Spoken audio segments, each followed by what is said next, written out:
بسم اللہ الرحمن الرحیم۔ خواجہ غریب نواز علیہ رحمت و رضوان کے تعلق سے ایک واقعہ عرض کرنا چاہتا ہوں،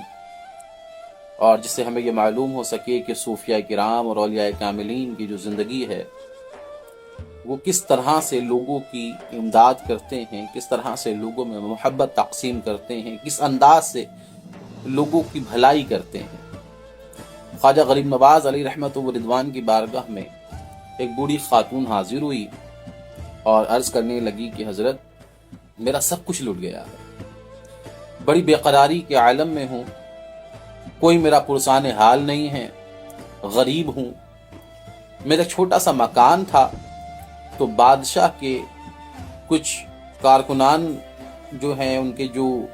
وزراء ہیں یا وہاں کے جو خدام تھے بادشاہ کے، ان لوگوں نے میرے گھر پر قبضہ کر لیا ہے۔ اب میں بڑی پریشان ہوں کہ کہاں رہوں، تو آپ میرے لیے کچھ مدد کا فرما دیں۔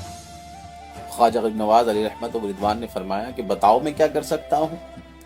تو کہا کہ جو آپ کا ایک مرید ہے حضرت بختیار کاکی رحمت اللہ علیہ، وہ دہلی میں ہیں اور بادشاہ ان کا مرید ہے، تو اگر آپ اپنے مرید سے کہیں گے تو وہ اپنے مرید سے کہیں گے، تو وہ پیر کی بات نہیں ٹالے گا بادشاہ، اور بادشاہ جب اپنے سپاہیوں کو حکم دے گا کہ میرا گھر واپس کر دیں تو آسانی سے مل جائے گا، تو ذرا سا اتنا سا میرا یہ کام کر دیں۔ خواجہ غریب نواز رحمت اللہ علیہ نے فوراً اپنی چادر مبارک کو اٹھایا اور کہا کہ چلو بختیار کاکی کے پاس چلتے ہیں۔ اب حضرت بختیار کاکی رحمت اللہ علیہ کی طرف خواجہ غریب نواز رحمت اللہ علیہ اس بوڑھی عورت کو لے کر کے سفر کر رہے ہیں۔ کچھ دن سفر رہا، اس کے بعد حضرت بختیار کاکی کو جب خبر ہوئی کہ میرے پیر و مرشد تشریف لا رہے ہیں، تو جب مرید کے پاس مراد آئے تو اس کی خوشی کا کیا عالم ہوگا۔ تو لنگر کا انتظام ہونے لگا، چرپائیاں لگا دی گئیں، بستر بچھا دیے گئے۔ خواجہ غریب نواز رحمت اللہ علیہ حاضر ہوئے تو حضرت بختیار کاکی نے استقبال کیا اور کہا کہ حضرت اچانک کیسے آنا ہوا، اور یہ بوڑھی عورت کون ہے؟ کہا کہ تیرا جو ایک مرید ہے بادشاہ، اس کے کچھ کارکنان نے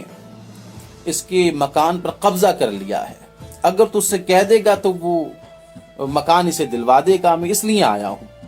کہ حضرت اتنی چھوٹی سی بات کے لیے آئے ہیں، آپ تو مجھے ایک کاغذ کے ٹکڑے پر لکھ کر بھیج دیتے، میں فوراً یہ کام کرا دیتا۔ تو آپ نے فرمایا کہ کام تو ہو جاتا، مگر بات یہ تھی کہ اللہ کے نبی علیہ السلام نے فرمایا ہے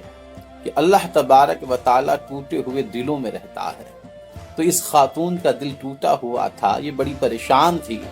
اب اتنے دن یہ بے قراری کے عالم میں گزارتی، چٹھی آتی، پھر تم چٹھی بھیجتے، بادشاہ کہتا، تو یہ پریشان رہتی، میں اس کے ساتھ رہا تو اس کی بے قراری کم ہو گئی، اس کے لیے اسی وجہ سے میں اس کے ساتھ آیا۔ تو جو یہ بزرگان دین ہیں، یہ لوگوں کی امداد کرتے ہیں، یہ لوگوں کی مدد کرتے ہیں، کہ یہاں